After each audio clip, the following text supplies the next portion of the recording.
दंत चिकित्सक के यहाँ जाने पर $50 लगते हैं।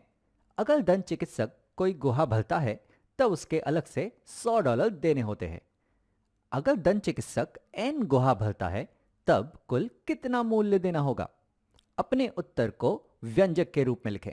तो क्यों ना इस वीडियो को यहां रोककर तुम ये उत्तर निकालने की कोशिश करो और फिर वापस आओ। तो चलो अब इसे साथ में करते हैं। तो दंत चिकित्सक के यहां जाने पर $50 लगते हैं, तो $50 तो हमें देने ही होंगे। तो सबसे पहले मैं यहां पर 50 तो लिख ही देता हूं। अब उसके साथ साथ अगर दंत चिकित्सक कोई गुहा भरता है तो हर गुहा भरने पर वो $100 अलग से लेता है। और मान लो कि अगर दंत चिकित्सक n गुहा भरता है तो क्या होगा? तो एक गुहा के लिए $100 लगेंगे, दो गुहा के लिए 2 गुणा 100 यानी कि $200 लगेंगे, तीन गुहा के लिए 3 गुणा 100 यानी कि $300 लगेंगे। तो उसी तरह से n गुहा के लिए n गुणा 100 यानी कि मैं कह सकता हूं कि $100 लगेंगे। तो n गुहा भरने पर $100 लगने वाले हैं और ये $50 तो लगने ही वाले हैं। तो ये $50 तो हमने जोड़ लिए थे पहले ही। अब इसमें हम जोड़ लेंगे $100 और जो होंगे n गुहा के लिए। तो अगर दंत चिकित्सक एक भी गुहा नहीं भरता है तो n होगा यहाँ पे 0। तो 100 गुणा 0 हो जाएंगे 0 और लगेंगे सिर्फ $50। और अगर वो एक गुहा भरता है तो एक गुहा भरने पर 100 गुणा 1 यानी कि $100 लगेंगे और ये $50 तो कुल हो जाएंगे $150। तो उसी तरह से n गुहा भरने पर कुल मूल्य देना होगा 50 धन 100 n $। चलो कुछ और व्यंजक बनाते हैं। तो ये रहा हमारा अगला प्रश्न। सनी हर घंटे केक का वितरण करके $12 कमाती है। वह इस हफ्ते x घंटे काम करती है। दुर्भाग्य से मंगलवार को देरी से वितरण करने की वजह से उसकी तनख्वाह से $15 काट दिए गए। सनी ने इस हफ्ते कितने कमाए?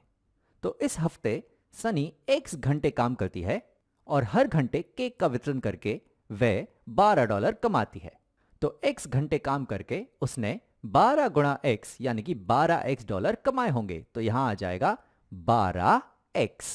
तो इस हफ्ते x घंटे काम करके सनी ने $12x कमाए, लेकिन मंगलवार को देरी से आने पर उसकी तनख्वाह से $15 काट दिए गए। तो ये जो 12x उसने उस हफ्ते कमाए उसमें से $15 काट दिए गए, तो इसमें कम हो जाएंगे $15। तो सनी की उस हफ्ते की कुल कमाई होगी 12x ऋण $15। चलो एक और व्यंजक बनाते हैं। तो ये रहा हमारा अगला प्रश्न। अनीता ने अपने दोस्तों के साथ टैक्सी शेयर करी। जब वे अपने मनचाहे स्थान पर पहुंच गए उन्होंने $48 का भाड़ा जे लोगों में बराबर बांट दिया। अनीता ने $5 की टिप भी दी। अनीता ने कुल कितना भाड़ा दिया? तो टैक्सी का भाड़ा हुआ था $48 जो उन्होंने जे लोगों में बराबर बांटा। तो प्रत्येक दोस्त ने 48 बटा जे भाड़ा दिया। तो यहां पे मैं लिखता हूं कि 48 बटा जे भाड़ा प्रत्येक दोस्त ने दिया। तो अनीता ने भी 48 बटा जे भाड़ा टैक्सी का दिया, लेकिन साथ ही साथ अनीता ने $5 की टिप भी दी। तो इसके अतिरिक्त इसमें जोड़कर अनीता ने $5 की टिप भी दी। तो अनीता ने कुल 48 बटा जे धन $5 भाड़ा दिया। चलो एक आखिरी व्यंजक और बनाते हैं। तो ये रहा हमारा आखिरी प्रश्न। हीना के पास 127 किताबें हैं। उसके विद्यालय में किताबें दान देने का आयोजन किया गया।